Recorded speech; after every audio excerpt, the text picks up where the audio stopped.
নমস্কার। আজকের এই রায় শুধু আইনের ভাষা নয়, এটা গণতন্ত্রের গর্জন।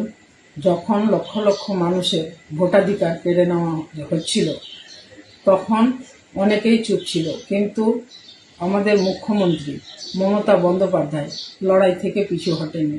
তিনি সরাসরি সুপ্রিম কোর্টে গিয়ে মানুষের অধিকার রক্ষার লড়াই করেছেন। আজ আদালত স্পষ্ট করে দিয়েছে, ভোটের 2 দিন আগে নাম উঠলে সেই দিন সেই মানুষ ভোট দেবেন।